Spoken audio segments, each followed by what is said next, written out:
What's going on, guys? Jack here and welcome to episode 6 now of the Ultimate League. And in this episode we are firstly going to be going into a game against Manchester United. Of course, that is Alex Butner's old club, and I decided to put him in this game because of sentimental value, and I thought that he would do well in this game against his old club, and he'd have a crack at his old club to prove that they shouldn't have sold Alex Butner, because he is a quality player at the end of the day, and hopefully he can develop into a really good left back, and of course challenge Daley Blind for that first team left back spot.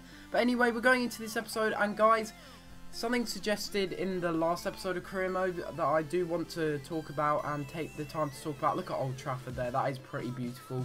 Next gen graphics there at its finest. But I do want to say something, and that is about Ultimate Team. Now, there was someone in the comments down below in the last episode, I don't know who it was, I can't actually remember, I really should remember to be honest, but it was a day ago, so you know, I'm not going to remember because there was just so many comments. Thank you for the support on the last episode, and it was just absolutely incredible. But anyway, a lot of you guys were suggesting Ultimate Team down in the comment section below. Now, I'm very up to your suggestions.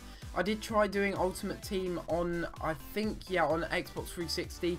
I did start that, I did 5 episodes of that, and I just gave up because the support I was getting was just not enough, and I just didn't think that my subscribers were really enjoying it at the time as much as the career mode that I was uploading, and I thought that it was kind of damaging the amount of subs that I was receiving, despite the fact that you guys really wanted to see it. Any of you that are long-term subs and did enjoy the Ultimate Team series that I did do, I do apologise that I didn't carry that on, but a lot of you that said that it would really grow my channel. Now, I'm very up to doing it, but last time I did it, I didn't get that much support really. I got quite a lot of hate on it, and I don't really want to be producing something and spending a lot of time on something that I'm just going to get hate for, because there's no point really, is there?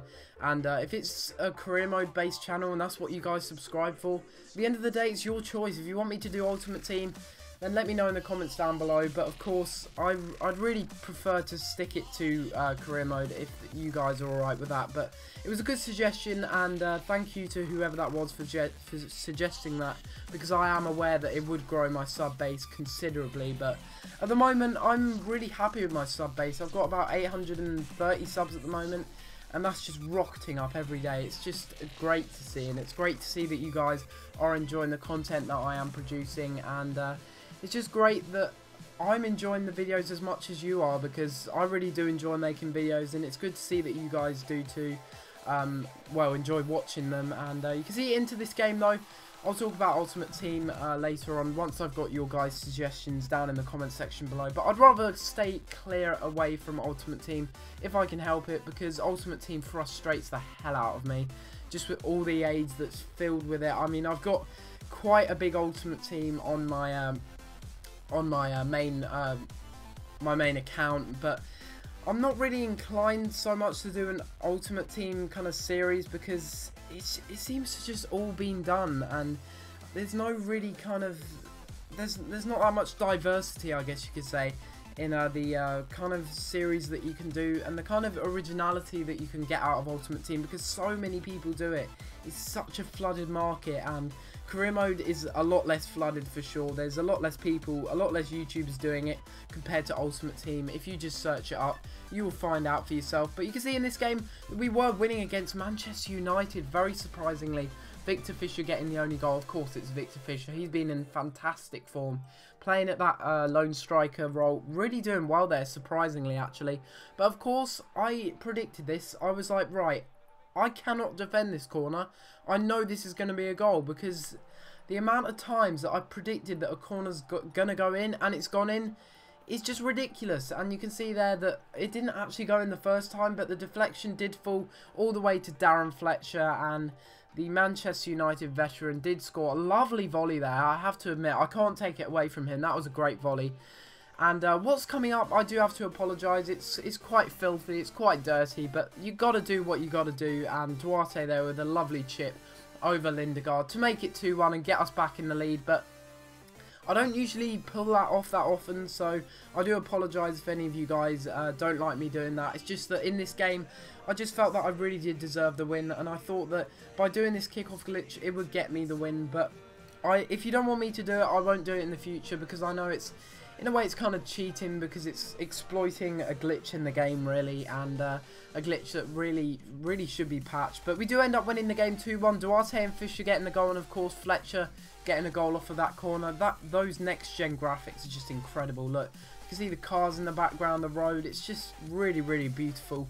And it's great to see that they put so much effort into this. Hopefully, they can add some new features in career mode that I really want to see in FIFA 15.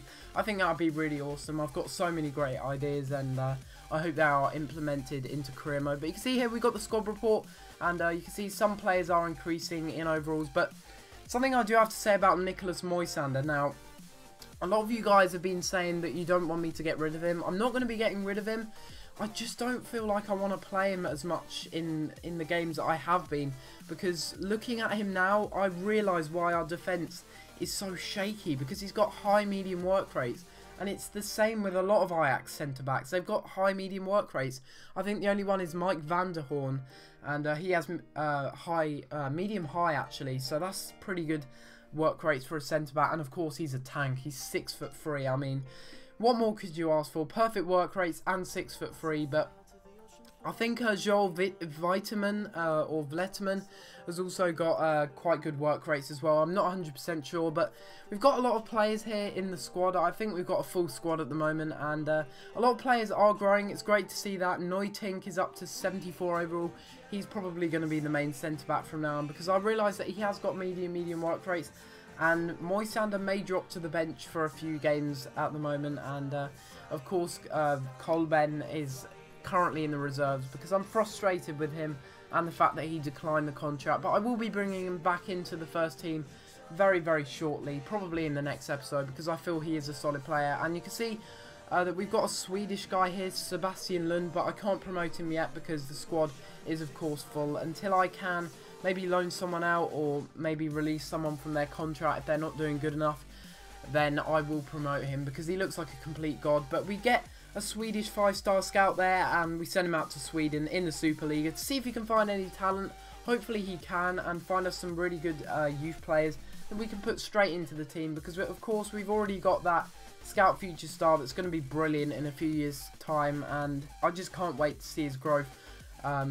I think he could just turn out to be a fantastic player, if I'm going to be honest with you. And I just think that it's just pot luck, really, in the end. I mean, you can tell that, because in the Bristol Rovers Career Mode series, if I would have got a player as good as that, he would have gone straight into the first team, of course, because having someone as good as that would just be brilliant. But instead, I got some Portuguese centre-back who's 6'6" and can't defend for anything. He can't defend for his life.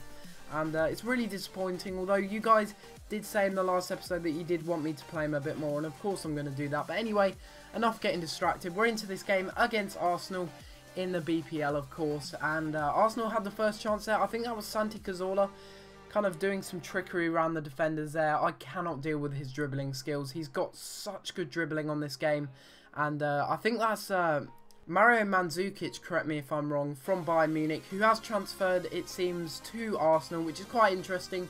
But Vermeer, he's kind of an on-off keeper, really, because he's 6 foot. In some games, he can be brilliant, he can be fantastic, he can make double saves, he can make triple saves, he can do whatever he wants. And in some games, he's just a statue, and it's a bit like Wojciech Szczesny was in this first half when we did score that goal with Victor Fisher in the 45th minute, just before half-time. Really good goal there.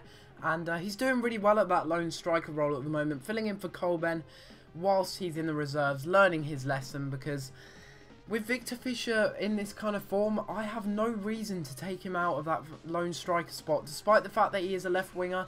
He's doing wonders there. He's 75 overall at the moment, and he's got the exciting prospect on his card, so he's going to grow to at least 85 overall. And hopefully he'll do well at that overall. I think he will. And you can see that from kickoff, they score with none other than Mario Mandzukic. And guess what? It was a cross and a header. I haven't seen that often before in FIFA 14 now, have we? And that does level it up just before half-time. 2 goals just before half-time. Ridiculous stuff there. The ref probably should have blown the whistle. That was well into injury time. Probably the 48th, maybe 49th minute. Absolutely ridiculous stuff. And it wasn't until the 90th minute another chance came about, and it was just AIDS. I mean, look at this sloppy defending. I don't know if it was just me or AIDS. I don't know. I don't believe in AIDS, but that kind of shows it a little bit there. Having a shot, hitting the post, and then Oxlade-Chamberlain is offside for the rebound. Very lucky there. And right after we pass it out to our centre-back, that is full-time. And we do walk away with a 1-1 draw.